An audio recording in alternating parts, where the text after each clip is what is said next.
some cell phones, but that's about it.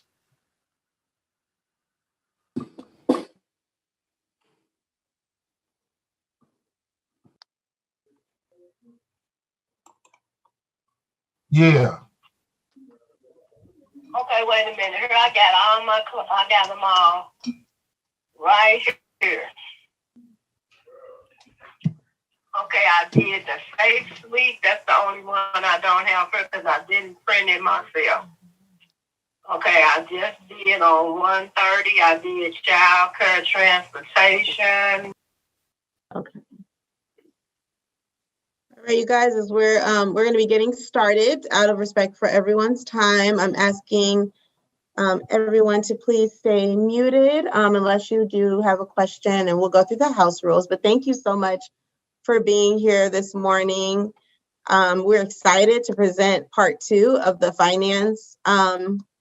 financial workshop, where we're going to go more hands-on, just very interactive and engaging. And so I want to go ahead. Module 1, that was 1 hour. I want to go ahead and emotional health. Okay, excuse me. Can we all stay muted? Can we please mute? Okay, there. I think we're good. Okay, so we're going to go ahead, like I was sharing, and start with financial management part 2. And if we can go ahead, I'm going to go to the plan of the day. All right, so our plan of the day is that we're going to just go through our welcome and introductions, and then we're going to go through breaking down budgets. We're also going, once we go through that, it's going to be really, like I shared, engaging. I'll go through that a little more, but we also are going to end with just a brief game of Jeopardy that's going to kind of test your knowledge. What did you learn here?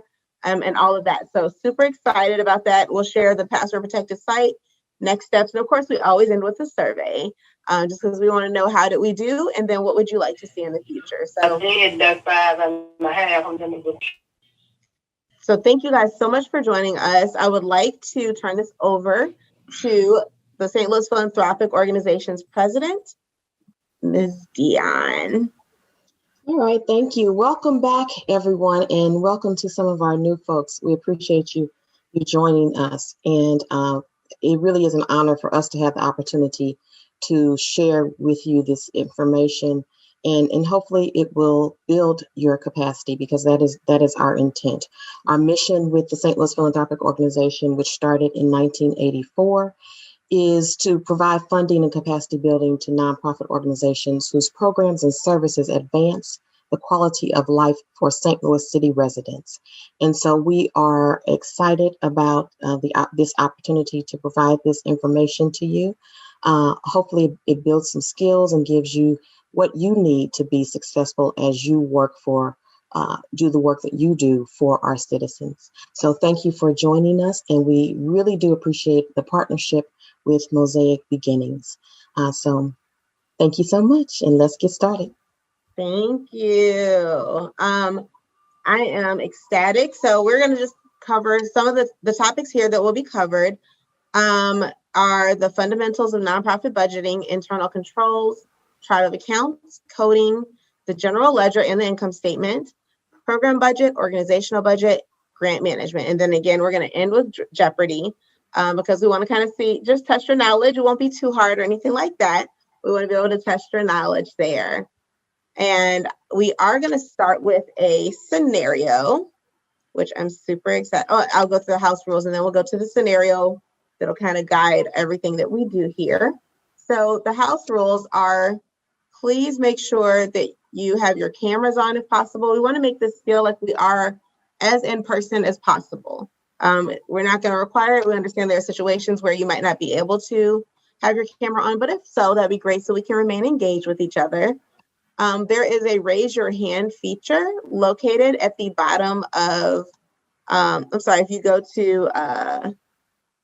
if you go to your screen, it should have a raise your hand option. And so want to make sure that you utilize that when possible. But also, don't feel bad about unmuting and asking your questions. We do have questions for you too. We want you to be engaged. So I am the person who will say, hey, does someone want to answer this? But I'm also the person that will call on someone if you're not speaking up, just because we do want to make sure that you're involved throughout the process. There'll be times as we're walking through the budgeting components that we're asking you, what are some things that would be considered from different perspectives, like executive director or program manager and all of that. Instead of us just talking at you, we want this to be collaborative. I do want to ask that everyone remain muted unless you have raised your hand or you need to unmute to ask a question. It's pretty laid back. We want everybody to feel really welcome to be involved. And at that time, if you do raise your hand, we'll call upon you and ask your questions. You can put questions in the chat, like I shared before as well. So feel free to do it however you want. So we're now going to start with the scenario. The reason we have a scenario is because we wanted to make sure that we have something that sort of guides this entire process. And so this is going to give us an overview. We looked at the responses that people shared with us in the polls from the previous session. We also looked at what people included in the registration as to what their, any concerns were that they had, any challenges. And so we wanted to make sure that we covered all of that. And so, Debbie, I'm going to go ahead and share my screen.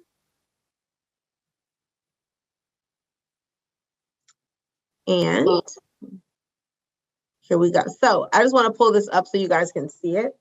But we are using this scenario where it is the National Preparatory School that is the focus of this. And so this school is a well-established school. It has been around for nearly 100 years with more than 3,000 students served annually. And there's a nonprofit associated with the school. They are considered a very important staple in their community. NPS has approximately 300 staff members, which includes teachers, administrators, a grant manager and writer, administrative assistant, program directors, and program managers. And for the purpose of this session, we're going to actually focus on the nonprofit side of things, just because I think that speaks to everybody's situation here, or the majority. Over the years, this organization has been successful in receiving funding from individual donors who simply want to support the good work they're doing in the community, and they've received several grants that they actually didn't have to apply for. Some of your organizations might be able to relate to these things, because as we look at what they are experiencing, you may also say, hey, I've been there before too, and that this is intentional. Recently, they've realized that these gifts and these opportunities have declined significantly, so they're now looking to apply for foundation and federal grant funds to continue the work, especially the specific to their nonprofit. Their grant writer, to give you some background, their grant manager and writer is new to the organization. The CFO is new in this role with limited previous experience. There was a seasoned CFO that was there and they retired. No one's been able to really reach them for guidance. Their files weren't in order. So this new CFO really has no idea how to do a lot of what's being asked of her. And I know this happens in a lot of organizations. So we want to make sure we cover it from that perspective. She's also never had to manage federal or foundation grants other than at a very basic level of recording that they came in and then expending funds as needed. So the way that she would expend any funds for the nonprofit. So there's not anything specific grant-wise that she's done. She has no understanding of how to ensure that the organization is set up to receive and administer grant funds while following strict guidelines required by funders. And the grant manager and writer is trying to put a process in place, but he doesn't understand the financial side of grant management. And so he needs help to understand this piece so that he can ensure that this component is strong and in place before they apply for any more grants, which is a good move. A lot of times people kind of get moving and they don't make sure that these pieces are in place. Recently, the organization was audited and penalized for failing to track funding expenses properly, which led to misuse of funds and poor reporting. The program directors and program managers have never been responsible for implementing grant-funded programs. And as the organization is shifting, they are moving in this direction and will be expected to understand the process because they'll be managing finances for their programs. The executive director is also not familiar with financial processes and has tasked the team with coming up with a plan quickly because she has the board that's pressing her to get grant funding in the door to sustain current programming and expand programming and services due to the enhanced community need as a result of COVID-19, but also as a result of the neighborhood presenting with more youth and families who need support even outside of the pandemic. So they're really evolving here. They've got a lot of new people who don't know enough about this process. And I think that is representative of the people who have signed up, where there are people from all different backgrounds and they're wanting to learn things from their perspective. So our intent is to make sure that as we walk through this presentation and work with you all, we're using that lens. I don't want to read all of this. I don't want to take too much time, but we're going to refer back to this a lot. There are questions where the CFO is really concerned because she got the job, said she could do this, but didn't realize that she was going to have to do a whole lot of grant funding management. So she kind of had a little white lie, said she was good, but now she's actually having to do all this and she knows nothing. So we will refer to all of these questions here, but we're talking about how do we develop a program specific budget. These are all the questions under there. Again, we used you all's, or even previous people who were on here, their poll responses as well as their questions in the registration, develop an organizational budget, assigning costs, all of that, internal controls, because people did talk a lot about what some issues were that were in their organizations, where people weren't necessarily turning things in a timely fashion. They're doing the work last minute. And then it's just really a struggle to figure out what goes where and how do we reconcile everything. So there are questions here that we will refer to throughout this just to make sure we answer everything. But again, I don't want to read that all to you because I know that we need to set aside time to actually do the workshop. So Debbie, you can go ahead and share your screen. I'm going to stop sharing and then you can go ahead and we will move forward with the presentation. Thank you. Okay, so I'm sorry, before you start that. So I wanted to share that the way this is going to operate is that we're going to have some sections that start with a small video, just because we want to make sure that people understand what it is we're covering. And then we're going to break it down and ask you all to help us complete some of these. These are very brief videos, like 2 minutes, maybe 3. But we have those here because I think it'll help us to, understand things properly. So let's go ahead with this video.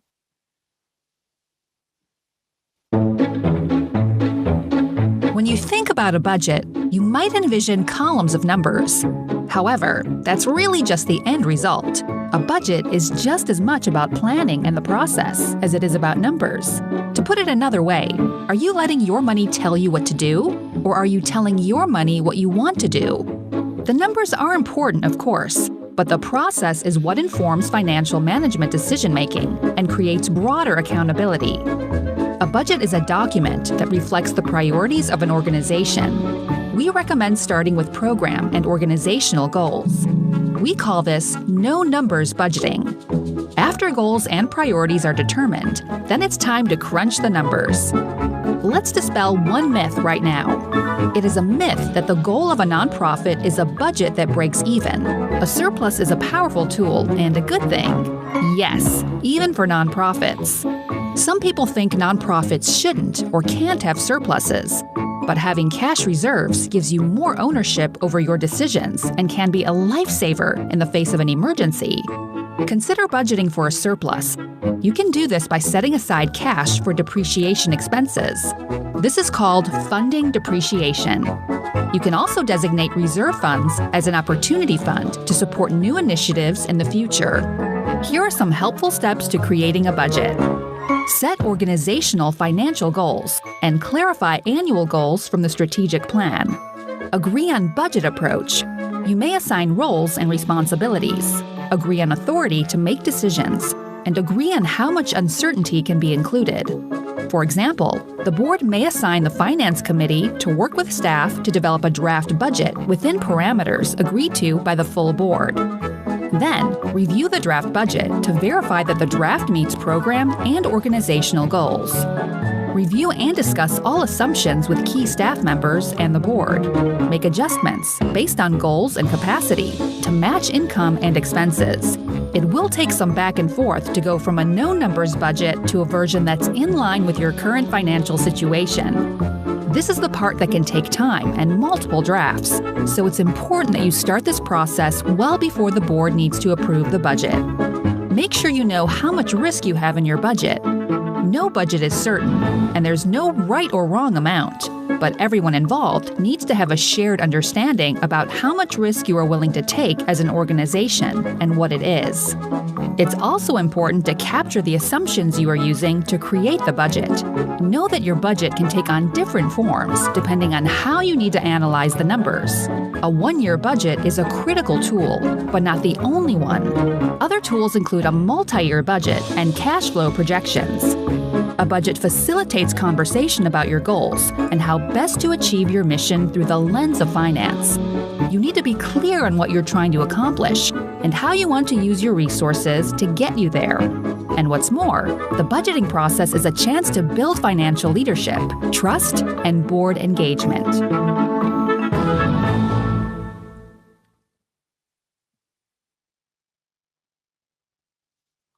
Thank you so much. I wanted to make sure that I also reintroduced, because some of you were on here before, but Joe Bryant has an MBA and he's got over 30 years of experience in finances.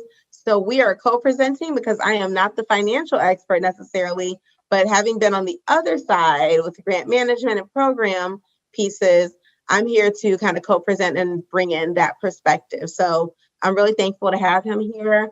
And Joe, is there anything that you would like to say before we move into the next section as we have given this overview of financial management? Yeah, sure. There are basically three methods of budgeting. Activity-based, where you look at all the activities and you kind of rank your program initiatives. The ones that have the highest rate of return go to the top, and those who fall below that, you spend time measuring the productivity of that particular program. Then you also have traditional, where basically you work on historical data and you increase it by 1 or 2%, and you can move forward. But then today, especially when you look at the economic times we're in, the zero-based budget is really of the best, because that in the zero-based budget, you justify every expense. Because a lot of times programs who are mature, they're falling off, you take up 50% of your budget, but actually since they're falling off, instead of taking up 50, it should take up 35. And that 15% goes to new programming. So with a zero-based budget, you look at everything from top to bottom. And that also helps the staff and senior management have a good grasp of what's going on. Because one thing is to have numbers, but another thing is to understand what they mean and how programs are functioning. Definitely. And it sounds like because of COVID-19, this is why we should be focusing on kind of the zero-based budget, because things that used to be stable, it sounds like they're no longer. I know that was a big concern of a lot of our constituents, was that, how do we operate now with, us being in a pandemic and a situation that's way different than we're used to. And just one more thing. Mm-hmm. They mentioned the cash flow. Actually, the cash flow really is the life and death of an agency, especially when you look at the economic times you're in now, because it's one thing to have the budget, but you got to collect the funds from the grantor. If you also working with donations from donors, you need to know how much cash you are working with, because the worst thing in the world is you get to payroll time and you don't have the funds. So I always recommend all my clients that you should at least look in 90 days forward at all times. So if something doesn't come in 1 month, that's a signal for you to follow up, make sure you get that cash in so you can stay viable and meet your payroll. Because once you start missing payrolls, it affects morale, productivity, and really it's an ugly situation. So cash flow is imperative to keep things running. Awesome. No, thank you. I appreciate that. And as we go through the rest of this, I know our approach is going to be pretty much to like where there's a video to explain things, we're going to show that. But then you're going to show us, let's, for example, when we're going through chart of accounts, things like that, you're going to bring that up and we're going to ask the attendees to help us to complete these documents so that we really get an understanding of how that flows. And again, we're going to be utilizing the scenario of the situation that this foundation is currently in. Is that correct? Yes, and this is also that when we go through it, some of the documents have been filled in, but they will be explained, and some of the documents have places that are blank. The reason why it's done this way is because we have a tight time constraint, but we'll make sure and to explain everything. And if when we're on a document, as Monique was saying, we really encourage you, if we are not explaining it so you understand it, unmute, raise your hand, put something in chat, and we'll stop right then and answer that question. Awesome, thank you. So the next section is internal controls, and there's a video there, but after that, we will be able to get into actually looking at internal controls and the different pieces we need to put in place, because that's clearly where in this scenario, things fell off. Lots of, they got penalized for it. So we'll go with this video and then we'll get into the engaging part of it.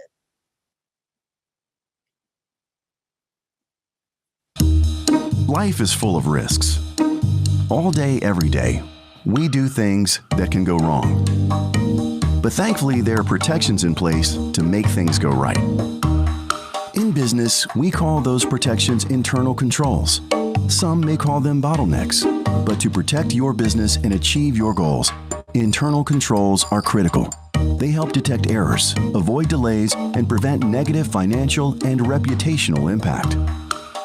We use the internationally recognized COSO internal controls framework to guide us in designing and evaluating our internal controls to manage operations, ensure financial reporting is accurate, and to be compliant with applicable regulations and our internal policies and procedures. There are different types of internal controls: preventive and detective, manual and automated. To show how they work, let's use a new loan, for example. To prevent unauthorized loan transactions, we obtain board approval, which is a manual preventive control, and automated preventive controls such as system access restriction and system-triggered approvals when dispersing payments. To find errors or confirm information accuracy, we use manual detective controls such as reviewing analytical data and budget reports, and automated detective controls that reconcile information from system to system. We use a combination of many types of controls to provide the greatest risk detection, correction, and ultimately prevention. We're all responsible for internal controls, but we may play different roles. Senior management sets the control environment.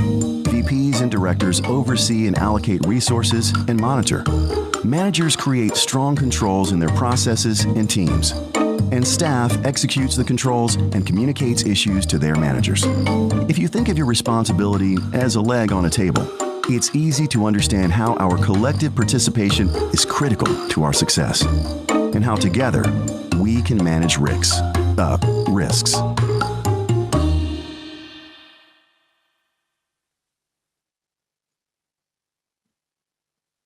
Now, controls is really the starting point to having a good, strong financial system. Yes, I love that. And so that's with our next slide, we're going to get into the internal controls deeper. And this does get at a lot of the questions that were asked, like how do we make sure that people are documenting, what they're spending and how they're spending it? How do we make sure that people are purchasing things that are only allowed to be purchased, either for the program with funds that organization has allowed or through grants? We'll go through some of the things that you can put in place to make sure that that doesn't happen. and hold people accountable and responsible as employees. So on our next slide, I know that we're going to get into that. That'd be great. I also wanted to add that what we thought we would do as we speak of internal controls, there's internal controls that there were questions that came under each category. So what we did was we also added those questions to the category to make sure that we covered them, because a lot of the internal controls that we're talking about are going to fall under policies and procedures, and what you do and how you do those policies and procedures, how you implement those so that you don't have those challenges when you go down the, you won't have those challenges in the future. Awesome. Thank you. Life is I have to get better with that because I keep getting. So we wanted to start with the chart accounts and questions. Hey, this is Alex. That too, also. Okay, so this, because I know we have the internal controls. I wanted us to speak to a couple of those things before we move to chart of accounts. So some of the questions that came up, and Joe, I want you to definitely lend your expertise. But some of the challenges that came up when it came to internal controls were the issues of people not, reconciling. And some of the things I know we've discussed as a team were that we want to make sure that there are things people do. Of course, there are policies and procedures, which I know, Joe, you'll get into more. But we also want to make sure that people are doing things like ensuring that employees are reviewing that on a regular basis, instead of just, you sign policy and procedure agreement that you understand when you start a job, but you don't often review it. Joe's going to talk about who's responsible for the internal controls, because there are multiple people. And I think sometimes we think it's just the one person, the financial person, but there are multiple people responsible. And we also discussed developing a list of what the appropriate expenditures are and having people sign at the beginning of the grant, or having them, sign, even if it's not grant funded and their program has funds associated with it, make sure that they sign at the beginning of, starting anything, that they understand what they can spend the funds on and what is expected of them. And there's some things that can be written into even policy and procedures, which will say, hey, employee, you're signing this, you're saying you agree, you're saying you understand. And if you, end up spending, if you can't, return those items and they weren't appropriate, then you may be responsible for that cost and it's considered more of a donation. So that's something that we want to make sure that people do understand with internal controls. Before we move to chart of accounts, does anyone have any questions or comments based on your own experience with this that you'd like to make sure you pull in here? And we can address that right now. Life is full of risks. Let's see, is there anything in the chat? No? And please feel free to unmute or raise your hand if you have any questions or concerns about that piece. Okay, I think we're good. I don't see anything. So chart of accounts, and then Joe, do you have anything else you'd like to add about internal controls before we move into chart of accounts, or do you want to wait? Well, let me say this briefly. Internal controls is everybody's responsibility. And depending on where you start, where your starting place is, it may take a year or two, to get everything running smoothly. Just give you an example. In one of my stops, people used to, just like when they said, people would go out and spend money and show up at the office and say, I need reimbursement. Can you, they'll show up at 1 o'clock and say, can you have a check by 2:30? And that shows the lack of structure, and the organization has to have a structure at all levels, starting from the person at the front desk all the way up to the president or executive director. And what you have to do to start with is your management team has to sit down and really build a flow chart from the time the paper comes in the building to the time the check is cut and given to a vendor. You want to make sure that there are approval processes. And a good way, to start off with this is the job descriptions. Now, a lot of organizations, unfortunately, don't have good job descriptions. And in that job description, it also talks about authority, what the individual is responsible for, and what the person is going to be evaluated on. Give you an example. If you have the person at the front desk, they're responsible for logging in the mail. They are responsible, for channeling the calls. Well, if that person doesn't do that, the media supervisor has to hold that person accountable.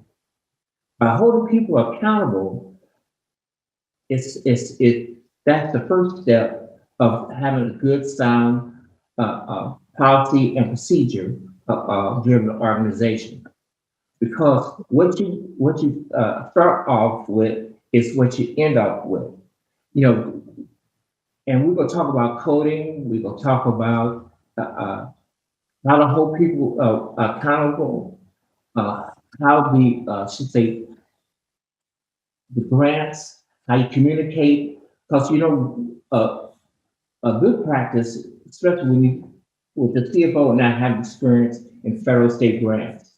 When an organization receives a grant, management has a meeting and talk about the grant, how it's going to be used, what are the specific things it covers, and it educates the people how to report. Because, like example, all grants basically have a reporting mechanism where it may be monthly, quarterly, or annually, but you have to start tracking the information from day one in order to really focus on what the goals are and drawing down, the funds. And so we'll go on to the next video. Yeah, thank you. I think that's good because we do talk about grant management from the financial perspective and tying that into the program perspective later on, and we'll be able to bring people in on that conversation as well. So chart of accounts, and then this is kind of, I think we may cut down on any of the remaining videos just for time's sake. But I do think chart of accounts is a good one we should go through. And then after that, we can get into the nitty gritty and really make sure that everyone is engaged. So thank you.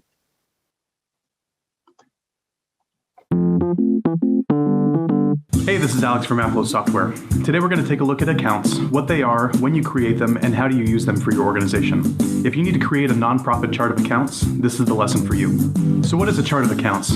A chart of accounts is really just a listing of the accounts that you're going to use for your organization. And accounts are the numbers and names that you set up to track your assets, liabilities, income, expense, and your equity. So to make it a little bit more clear, let's run through some examples of the types of accounts you'll need to create for your nonprofit. So when creating a chart of accounts, each type of account is going to have a number and a name. Assets are going to be numbered in the 1000s range, liabilities in the 2000s, equity in the 3000s, income in the 4000s, and expenses are 5000 plus. This is done because of the GAAP standards, which means generally accepted accounting principles. Because of this, your chart of accounts will have numbers and names that are familiar to everyone, not just you. Let's start with assets. Assets being anything that your organization owns can include things like the cash in your bank accounts, accounts receivable, inventory, or fixed assets like a house or a yacht or a high-quality snow cone machine. So for example, 1000-checking. See, it's that simple to create an account. What you do is assign it a number, so 1000, the name, which is checking, which represents what it is. So going forward, this account is going to be used to represent your checking balance. So next is your liabilities. A liability being any money that you owe can include things like accounts payable, short or long-term debt, like an auto loan or that weight bench that you thought was a great idea, but now just holds your potted plants. It was on sale and it was very shiny.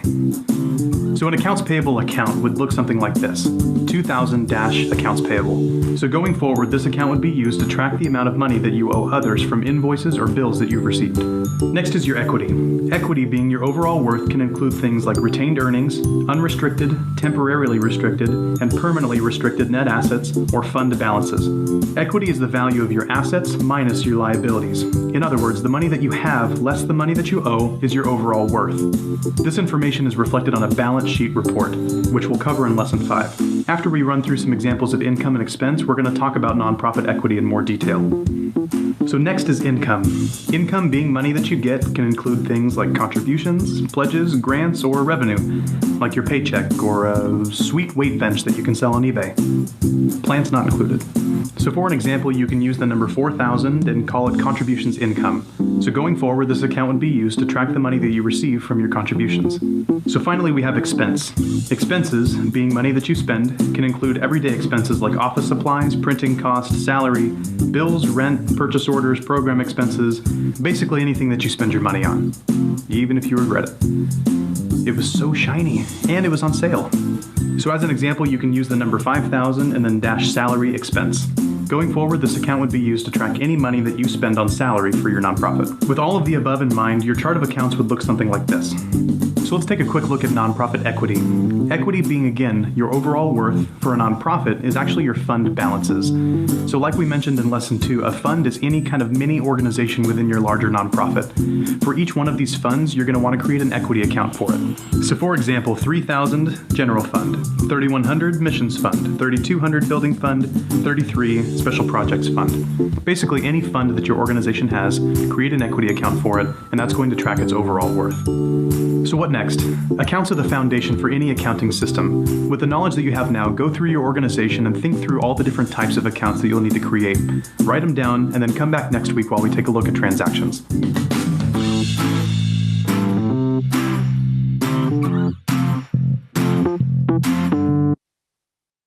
Thank you. That is wonderful. So we're going to get into the nitty gritty of this. And I hope you guys are kind of paying attention and capturing some of that, because I did share we have a brief Jeopardy game at the end. So we know it's hard to make finance fun, but we're trying to do the best we can to make that happen.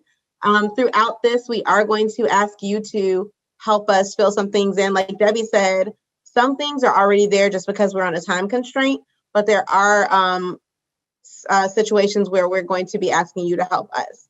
And so what you'll see again on the screen will be helpful for your Jeopardy game at the end. But I'm going to turn it over to Joe and Debbie.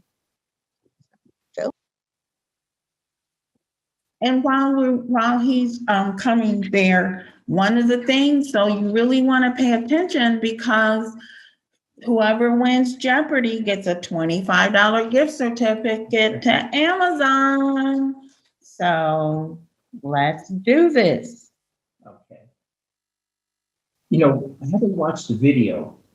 That was a very simplistic application. She speaks Spanish. Okay, you fill that out, okay? You going to? Okay, that was a very simplistic application, because basically, yeah, the chart accounts, the main numbers are four digits. But when you start getting into programs and being able to get the information you need, the chart accounts gets modified. Like this, most chart accounts now are about 7 digits long.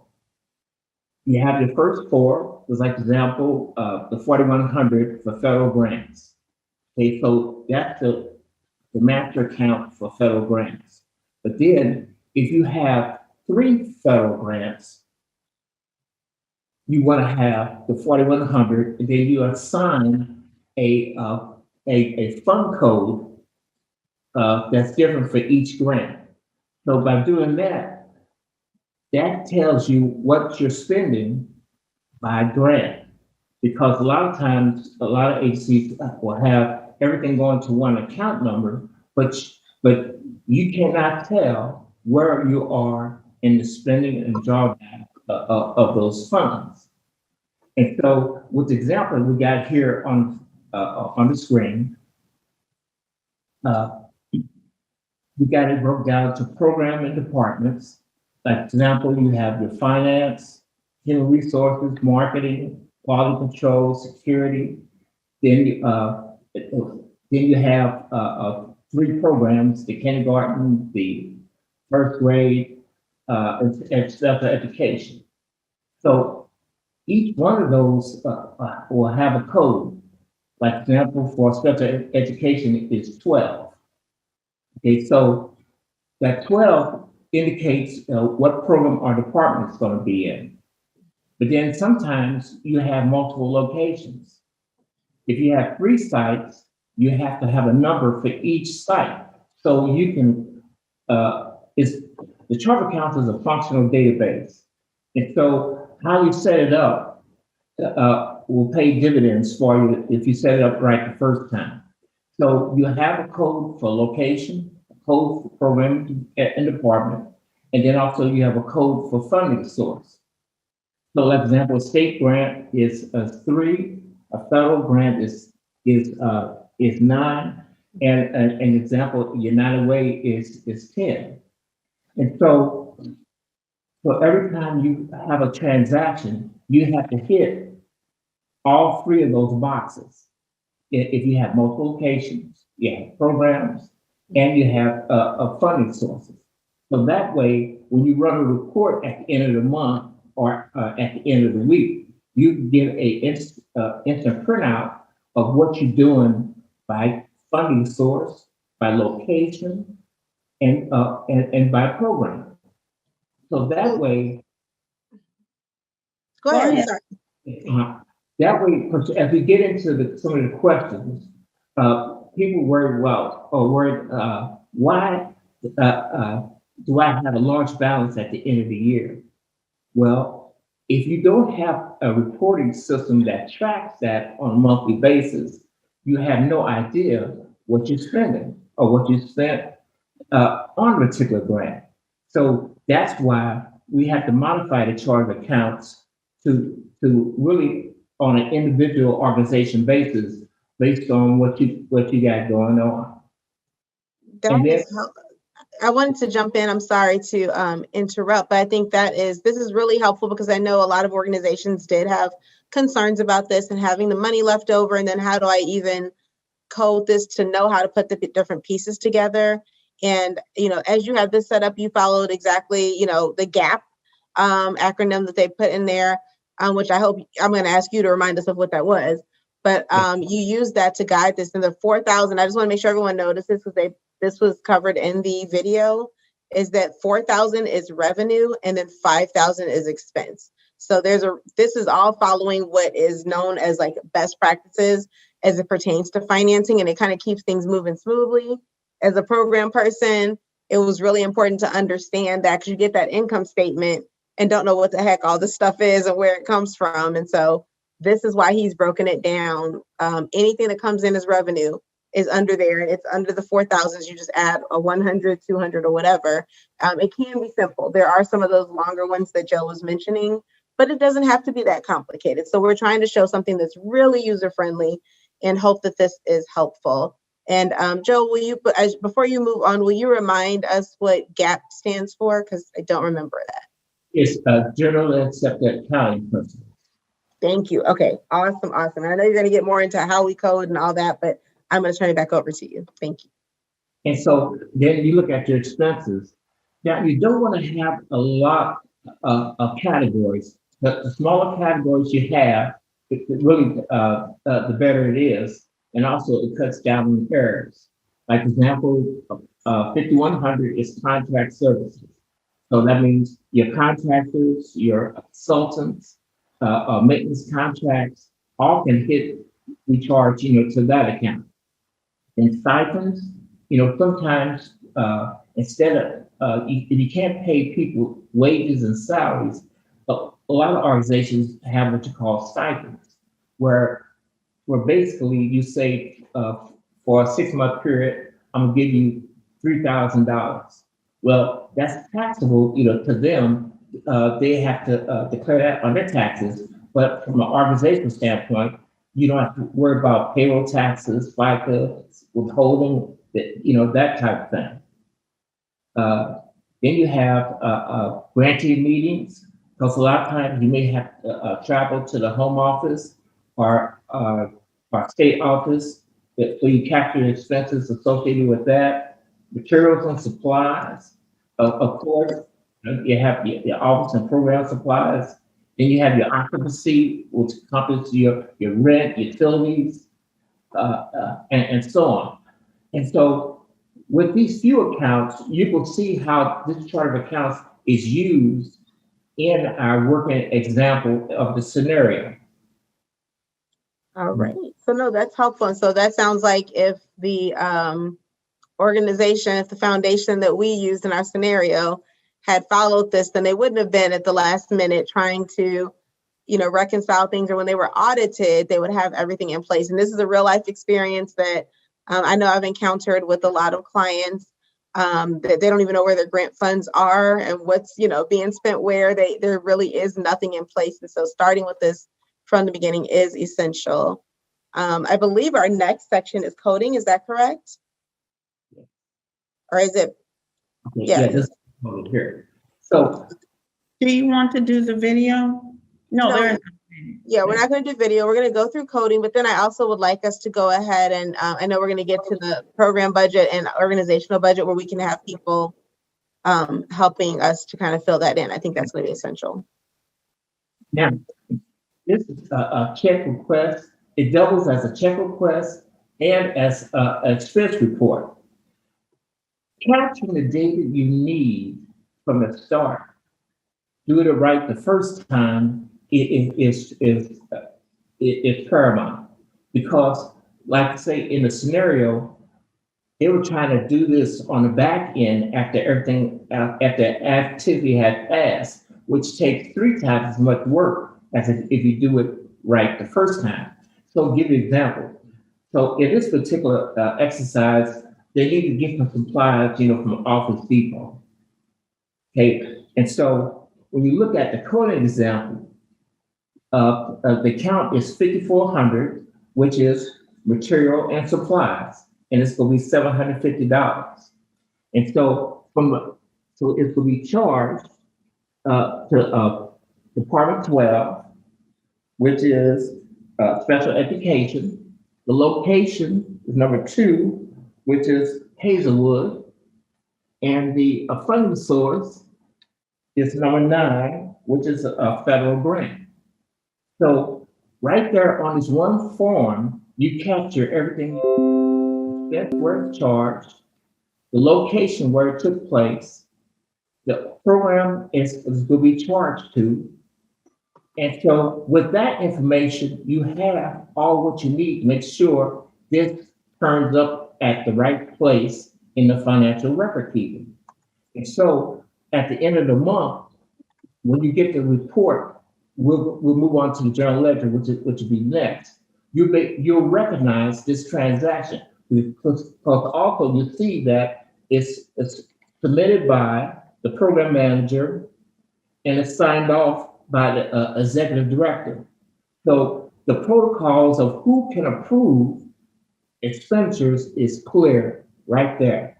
So like the secretary or receptionist at the front desk cannot decide, to order something from Office Depot without getting this form filled out properly first.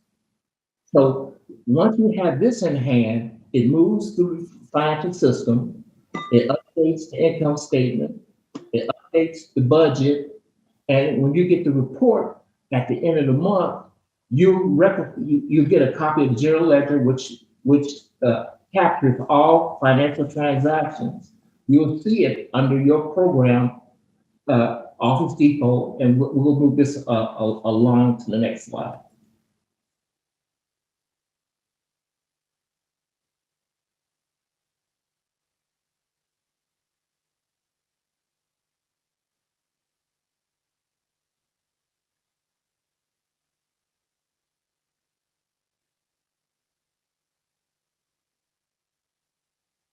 Yeah. No, sorry.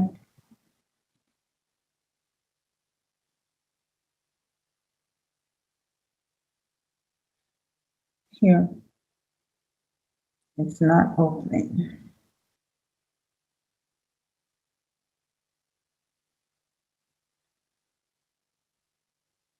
We're starting with the budget narrative, just because this is something that a lot of times people, program people and others are more familiar with when it comes from a grant perspective. And so we want to show how with the budget narrative, we're able to understand, oh, this is what we wrote to get the grant, and this is what has translated. This is how it's translated into what's called a general ledger. So we're trying to make it where we see something we're more familiar with, or we're able to transfer that to a document that maybe we may be less familiar with, but it's really helpful. Okay, so like the budget narrative is a building block for policy and procedure and really education of staff. When you're building a budget, let's say one of the things we're going to talk about is the program budget.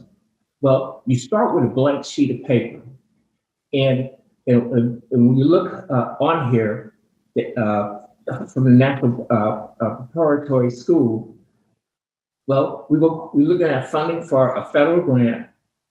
And so you put the account number, the revenue account number, which is associated with that, which is 4100, which we saw at the first part of the chart of accounts.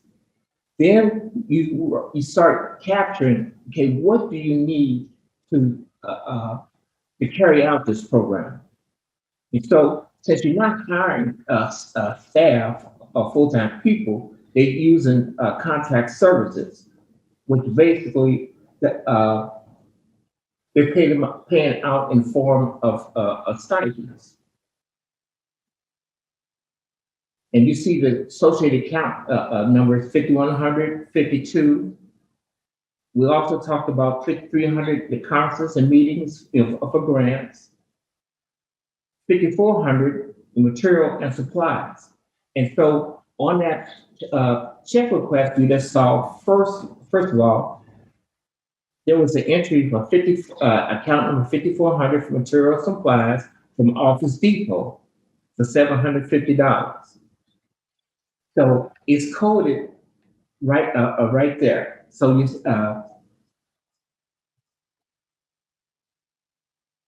So this is what he was talking about, where the 5400 is the same as on the budget narrative, and we have for $750 was what we were requesting. And if you look here on the budget narrative where we put together everything, sat down, decided these are the numbers we're going to use, this is how we're going to use them. This is how it goes from being in the budget narrative to being on the chart, you've created this chart of accounts, and it goes from there. You use these on the form, to manage your cost on this account, on this project. And so, when you fill out that check request for the Office Depot, that same check request goes to the accounting department. They enter into the system, and they also use that to pay the vendor. So the vendor gets the check, it updates your budget, and you get and at the end of the month you get an income statement that shows the activity on your budget. Does anybody have any questions before we move on? Are there any questions that you have? Maybe something going on where you're working and you would like to have that question answered?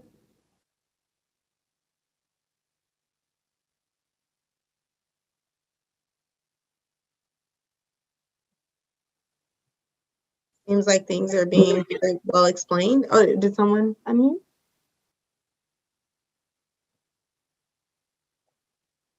It seems like things have been really well explained. Definitely, if you guys have questions, please unmute, jump in, put something in the chat, raise your hand, any of that. Yeah, so here, I'm excited about this part too, because what we're gonna do here is show you the actual document, and then we're gonna have a blank one where we are gonna ask you guys, from the perspective of the executive director, what are they thinking? The program manager, blah, blah, blah, so that we can have you help us fill it out. Because sometimes that hands-on approach virtual hands-on approach is very helpful in being able to understand things. So just to let you know, the general ledger, it is completed, but when we go to the program budget, we'll show you a completed one, and then we'll have some fields that are blank. And the organizational budget, we'll show you a completed one, and there'll be some fields that are blank, and we're gonna ask you what goes in those fields. Okay, now, see, this is the general ledger, and it captures all financial transactions. Go down to the material supply. 5,400. So this is for the entire year, material and supplies. We saw that the budget or the narrative is $3,000. And so when you look at the last one, it was to Office Depot for $750. So you see it there on your report, and you say, oh, I remember filling out that check request. So it is a valid mistake. Valid expense. But sometimes, even if the financial people made transposition or charge it to the wrong program, by going through this report, you'll catch that. So if you don't recognize a entry, let's say, like example, you went to Applebee's, but if you see a thing for Applebee's in here, and you know you didn't go to Applebee's, that's a signal for you to call finance up and say, this is an erroneous charge. I didn't authorize that. So this is a way to help you manage and keep you informed about where you are with your budget. And so one of the questions, like the lady said, was, how do you get to the end of the year and have all this unspent money? By getting reports like this, you see how much you're spending. And when we get to the income statement, you'll see on a monthly basis where you are in relative to your budget. Move on. Yeah. Okay, so now this the program budget. So there again, it refers back to the budget narrative. It's a 3-year grant, $50,000 a year, and we're talking about closing out in the first year. So actually, we drew around 50, and we spent 50.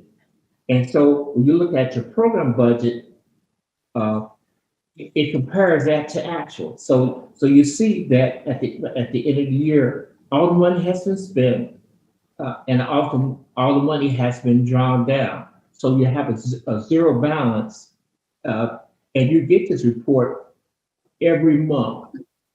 So that helps you track where you are month by month by month.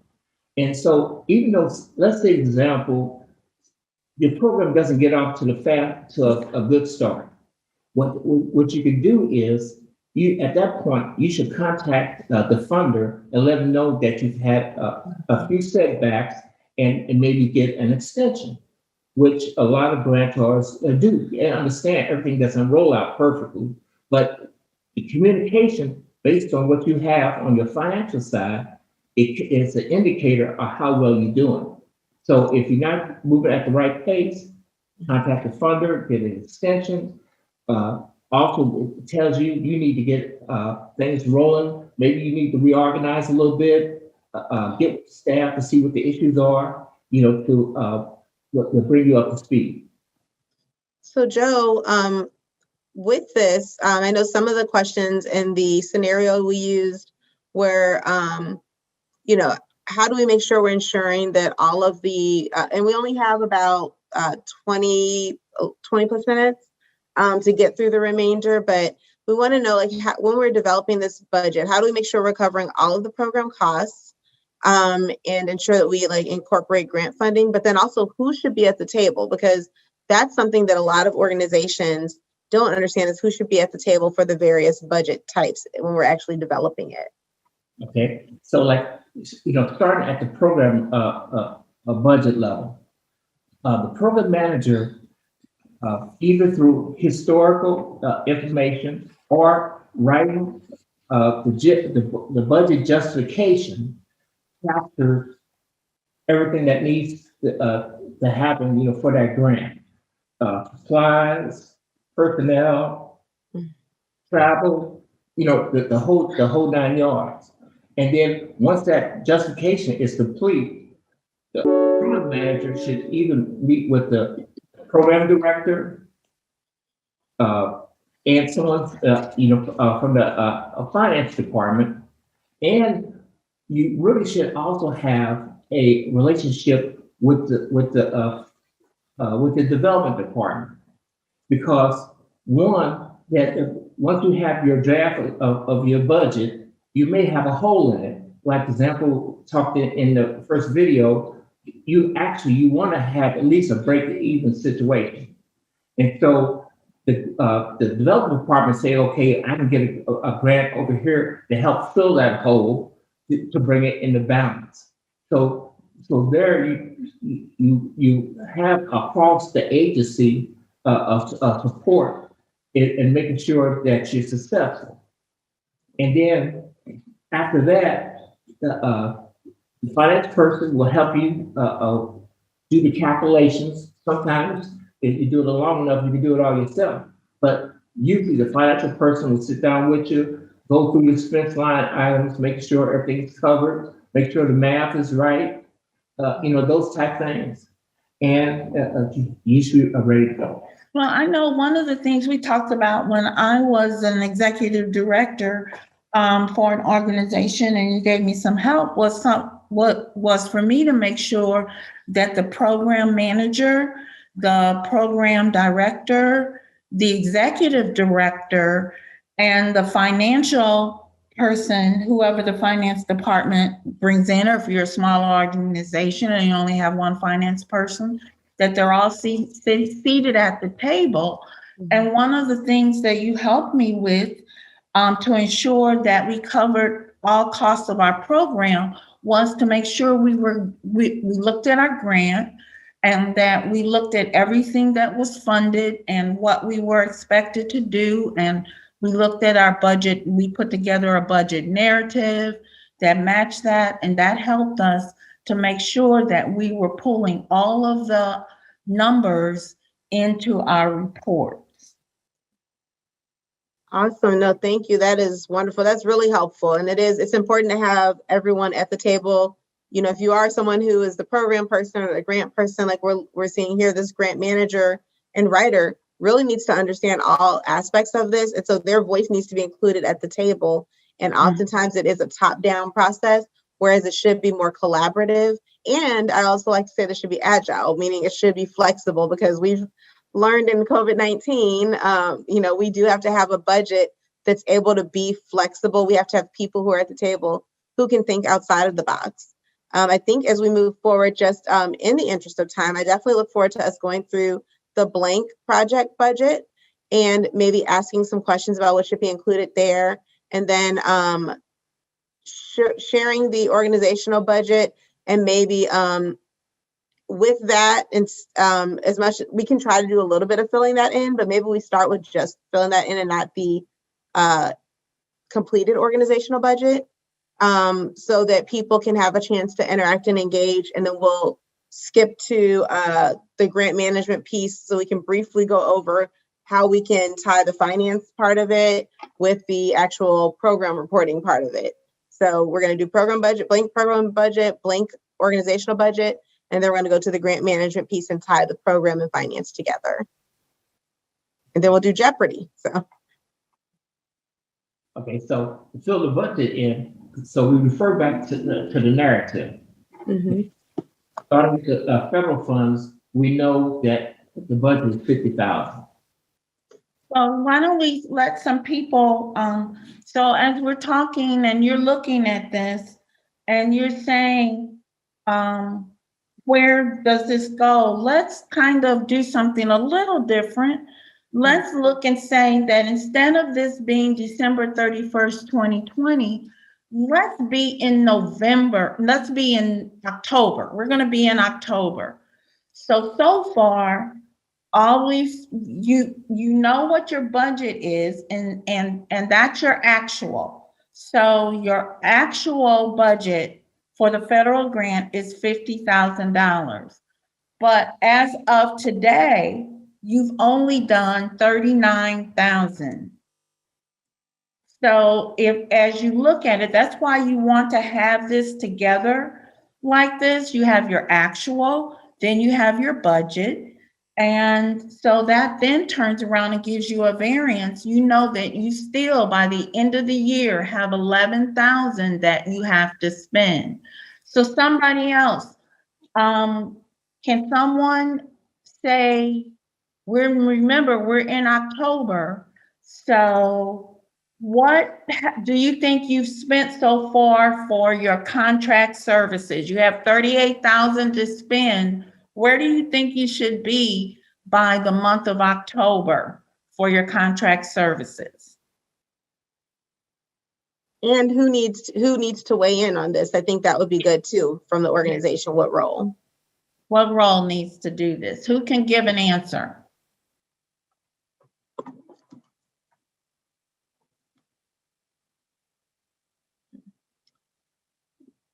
Wendy has a comment in the chat, and it says 10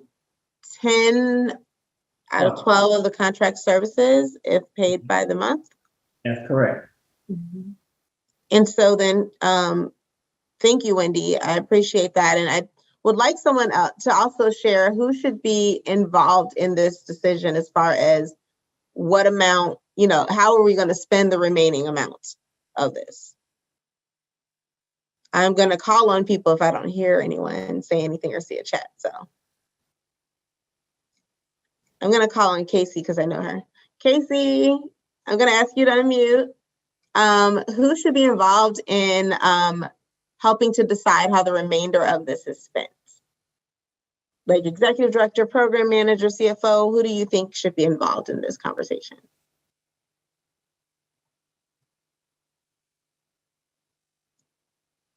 I see you unmuted. I can't hear you. I see you're unmuted. Okay, then I'm not hearing you, Casey. I did see you unmute, but I'm going to go to Tyrone. Will you help us out? Will you unmute and let us know who should be involved in this? Sorry. Casey says that her audio isn't working, but she said the program manager, the program director, and the financial person on staff. And I think that is great. Thank you, Casey. Awesome. And the whole point of that is that we don't want a finance person making a decision for a program person. And we know oftentimes that happens, is that they're making decisions, but it really doesn't make sense for the people doing the work. So we want to hear from them and have everyone working collaboratively as a team. And let me ask you a question. So as they said, the contract services are divided by 12, basically. But let's say you get to October and you find out instead of that you've spent $31,660, which is the 12, you've only spent $25,000. What do you do?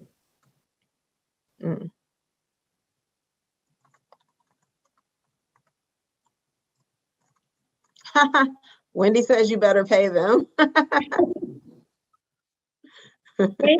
Maybe there was a situation where a person, you had contracted with somebody and maybe you didn't need that service that month and you thought you did, but you didn't need it. Or maybe it could have been that that person was unavailable and maybe you had a staff member step in and do something. What would you do? Well, a good thing to do, especially if you're that efficient, you should contact the grantor about a budget revision and maybe move the excess money to another line item. A lot of times they do that as well, because you don't want to leave any money on the table.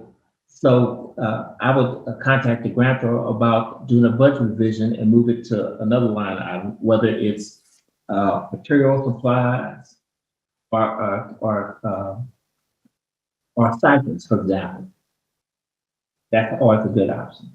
So I know we're running out of time, but are there any more questions, Monique, that we need to get to? Just kind of wanted people to see how this works. Definitely. So I want to acknowledge that Leon said the same thing, which I think was phenomenal. I know I did a video on this a couple of years ago that I share every year, but he said, contact the funder for revision. So that's just what, what Joe says. And I really appreciate that alignment and understanding. That's something that not everybody gets. It's so important. They often will work with you if it makes sense. Just pick up the phone and call. Wendy did have a question. She said, could you project your other expenses and ask the grantor if you can rebudget? So I guess that aligns with this as well. So sometimes it's just, hey, we have some different expenses that we might need to move over. And we didn't expect it to cost so much in this area, but it is. So can we rebudget that way? And sometimes we budgeted for one thing, but because life, happened, we now need to ask, can we utilize funds for something totally different that helps us meet the same goal? And especially for expenses, I'm just reading what Leon shared. Move funds to other items, especially expenses for staff, because you can't catch up. So is it also appropriate if it's to ask the funder about moving funds to things like, expenses for staff if we're not able to catch up, or is that something that is typically kind of frowned upon? Because I know they typically want the work to be direct service related, but Joe, what are your thoughts there?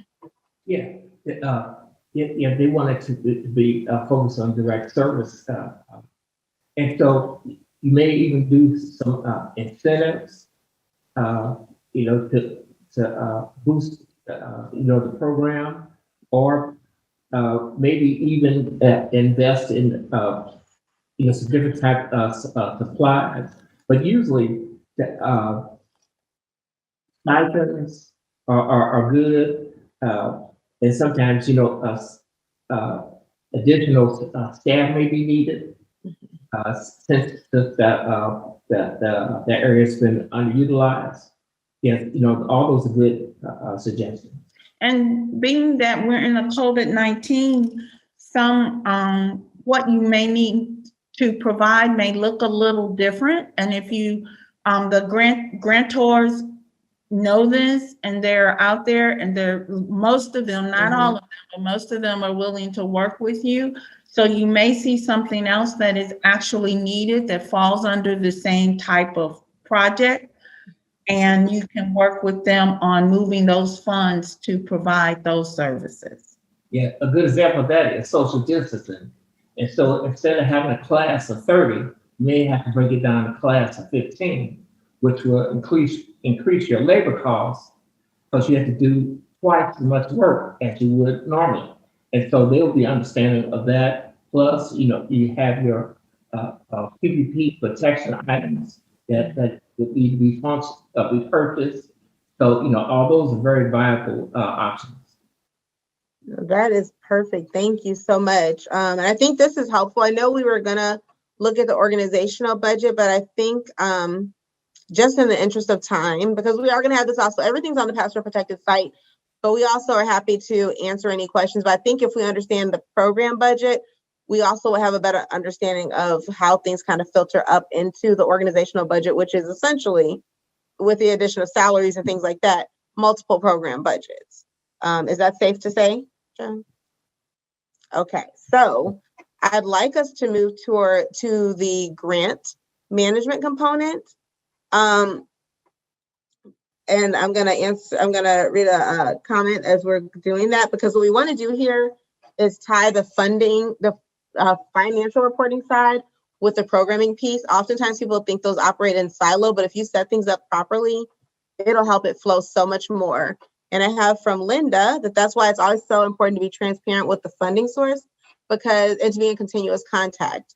As she shared, most funders would be open to redirection, but here's the caveat: waiting till the last minute and when the grant period is almost over doesn't allow anyone much time for flexibility. And so you have to be ready to return the money if needed. And that's so true. And we have to respect they've got protocols on their end. They need time to operate and go through their different processes. So it's a good idea to utilize everything that Joe has shared so that you are aware of where you are every month. And then if you do need to make some changes, you're able to contact the funder. You should be contacting them in September or whatever it is, if it's ending in December, to say, hey, this is what it's looking like, and get their buy-in, their approval. Just respect everybody's time on this, for sure. And quickly, I know some nonprofits don't have a financial person, but it's an opportunity to get some volunteer or in-kind services. You know, for example, you could maybe contact a United Way, for example, who has a database of volunteers, or you may have a treasurer on your board who's willing to take on capturing that information for you and putting your financials together. You know, that's an option. Also, there are also certain accounting associations around town that may do it pro bono for students studying the field of accounting. So the accounting now takes 5 years, which basically puts you at the master's level. That would be a good practice for them doing, you know, some of the more routine tasks, from, you know, entering the check requests to making sure general ledger is in balance, you know, those types of things pay dividends. And if you don't have the expertise, you can reach out and get those people on a volunteer basis. Awesome, thank you. And so as we're, I think that's really helpful. I think we underestimate the quality assistance and support that's out there that doesn't have to always cost us. People need internships, they need, you know, that experience, and this is this is not just, it's not volunteering, even though it's free, but they're coming with actual experience. We do have only a few minutes, and so we have two different things we're going to utilize. They're timesheets, and the thing is, we're trying to show where you report your time, and that calculates it. We're trying to use something that's user friendly that people already have, and so it's like where you're recording your time associated with it. The finance people get what they need, but the program people also do it. So we have a couple of different options that you can utilize, so that one might work better for you than the other, and you know that there are options. We will also include these on the password protected site. So this timesheet is where people may be working on different projects, and they can write what the program is or the project is, what they did on that, how many hours they spent, and it automatically will add the hours for you. So just to let you know that. And then we have this one, which before you go back, I wanted to go back to the other, because you had something really good there. And I think Joe had a different one too. So here we have the task. This is what's important too, is that we're showing the hours, but, you know, tasks there. So the project might be, you know, St. Louis Philanthropic Organization, because you might have other organizations you're receiving funding for, but you've worked 4 hours for SLPO. The tasks you did were hold a community event, develop a survey, you know, if this is the program manager or something like that. We want to make sure we're tracking that, because if we've written into our grant proposal that we're going to do these things, we need to show what we did to work towards that goal. So this way, the finance people know we're charging 4 hours to the budget associated with this grant. But when it comes to reporting from the program side, they're able to pull directly from here instead of trying to scramble and get that information at the last minute, which often happens. So trying to make it as easy as possible. And I know Joe had one where you can code it, and then Debbie, you had another one that was the billable hours. We just want to give you several different options to look at. And again, these will be available on the password protected site. Here, Joe, go ahead. Yeah. Yeah, because, you know, human resources is the biggest part in most budget of most organizations. And that is a critical piece to capture. Because, for example, as you increase the amount of funds you will have annual audits and things like this. And it's all about documentation. And you say, we spent $75,000 worth of salaries on this grant. The auditors will say, show me the trail. And so by doing this meticulously every pay period, you have the documentation to back up the calculation. And so therefore, in the scenario, they got penalized for not having, accurate information. This is the answer to that. And throughout this presentation, it's all about filling in the blanks right the first time, and you have what you need to get you to the finish line in a clean audit, because you can prove what you did, when you did it, and where you charged it to. And to add to that, when I was the executive director, one of the things we had was we utilized, and I'm sure you all have different forms and everything that you use, but to make sure that you put into your policies and procedures that they have to have these in by Friday to the program manager, and then the program manager or whoever the role is for your organization will then send an update. We'll go through and look at where they stand. They will then say, we've done this so far. We have this left to do. You want to make sure that you're doing that really weekly, and you want to make sure that you're going to have to make a decision, I would say, in whether or not you're going to, if a person does not complete this as they're supposed to, then you're going to have to either let that be disciplinary action or it affects them getting their paycheck, because you have to put really strong guidelines and parameters around this so that you get your reports in when you need those reports. It's very important. And you have the employee sign that they understand that this is your policy and procedure, and they agree to adhere to it. Yep, that's very essential, is making sure they sign at the beginning. I know it's something we discussed, is they need to sign agreeing to this and understanding the ramifications if they don't move forward, because the agency is impacted if the certain decisions are made. I do want to call out the fact that I know, again, we're running short on time. And so these 3 timesheets approach things differently. This one here has where you utilize codes instead of actually like typing out the different tasks. That might work for some organizations, but that might be more so at high level. And we might need to understand kind of what the tasks were that led up to that. So it just depends on what you're trying to capture. The other one excuse me for interrupting, but on there, it does have where you can put, like I just put here that for this grant, I worked 1 hour, I played games with 2nd and 3rd grade students, just to give you an idea of what you can put in there. Definitely. We have the other one we walked through, and then there's the last one, which we won't have as much time to walk through, but it's just set up a little bit different. You might have a certain client, you might work with clients. There's a project ID that might be associated with the grant that you have. And then you can list the activity, your start and your end time, and then that'll equate to billable hours, which obviously the finance people would love.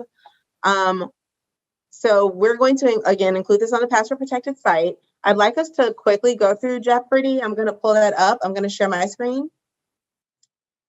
And we're going to just do a quick game of Jeopardy. And so again, I hope people will participate, but if not, then I'll call on you. So we'll go with that. Okay, very quick game of Jeopardy just to see what you learned. So who would like to, I will just go ahead and call on people because I think that'll be easiest. So I am going to ask for, Wendy, I'll ask for you first. You can select whichever one you want, and I'll click on that for you. Oh, you're muted, sorry. Chart of accounts for coding. Okay, you want 100 or 200? 200? 200. All right, for 200. So according to the GAP, this is the number series for expenses.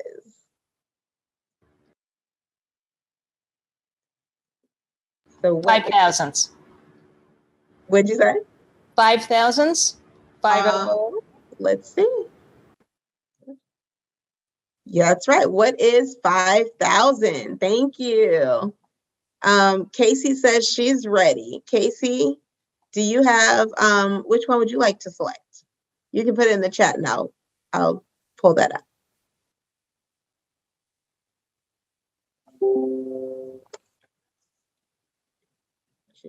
Project budget for 100.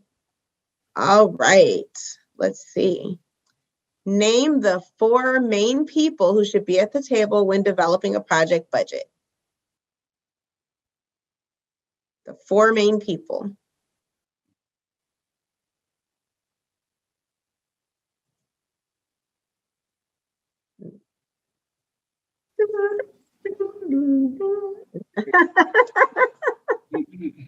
I love it.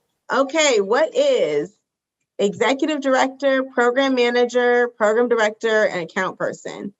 And Wendy also said, what is finance person? Oh, Casey got it. Yes, Yeah. so here we go. Yes. Bam. You guys got this. I'm going to ask one more person, and then what I'll do from there is just go through the answers just real quick, just as a review. So one more person, I think, was Leon on there still? Anybody want to volunteer? Let's see. Yep, I see Leon, I see Tyrone. Clarice, will you unmute for us? And when you can choose one. Okay. Budget for 100. Okay, organizational budget front. And organizational budget encompasses.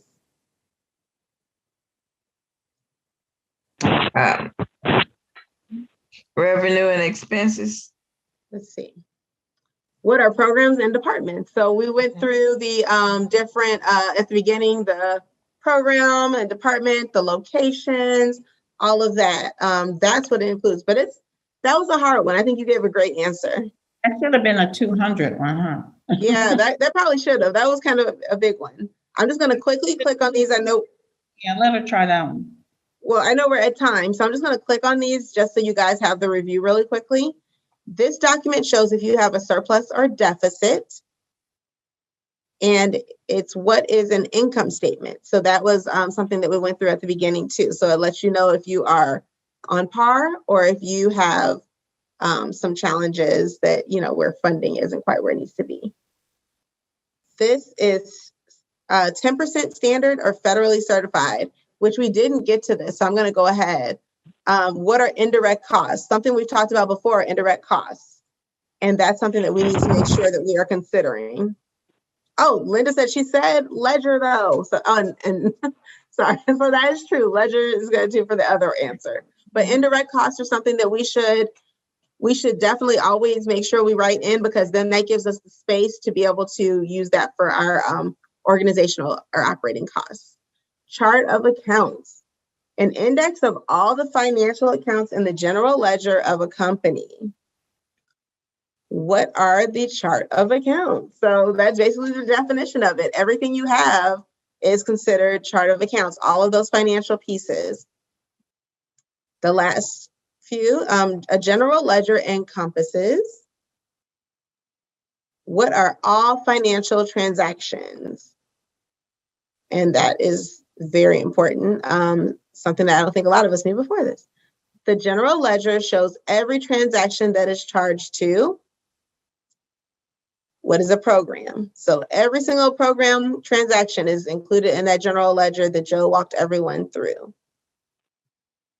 And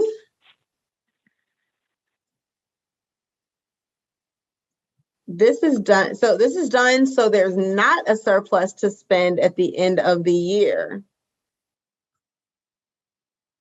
What is reviewing budgets monthly? And then our last one. This ensures program staff only purchase what is allowed and budgeted, which we have heard is a huge concern. And what is a prior approval policy? So having that policy in place to ensure that people know and have, agreed to, they've signed agreeing that they understand what they can and cannot spend is essential. So they must have prior approval. Joe walked through all of that. If you don't have those mechanisms in place, you have challenges. So with that, I know there's a lot that was covered. Hopefully breaking those things down was really helpful. All of the videos you saw are going to be included in on the Password Protected site. I know Linda always sends out a follow-up email, and so that'll have everything that you guys need. We'll have that on there. I do want to share that March 10th, we have an evaluation presentation that we'll be providing, and that's at 10 o'clock. And I want to thank you for being here. I want to turn this over to Eugenia Davis, who is a board member, to close us out. Thank you, Eugenia. Hi, can you hear me? Yes. Yes, ma'am. Hello? Yes. Okay, I want to say thank you to everybody for participating in a wonderful workshop, and we hope that there was some value added to your ability to manage your non-for-profit. And it was a pleasure for the St. Louis Philanthropic to be able to present this to you. So thank you, the participants, and thank you, the workshop deliverers. Have a great day. Thank you. And Wendy, you won. So we're going to be getting that. We'll be emailing you so we can get you your Amazon gift card. So, thank you all so much. We look forward to seeing you next time, Eugenia. Thank you so much for being on here. Bye, everyone. Have a good day, everybody. Bye. Bye-bye.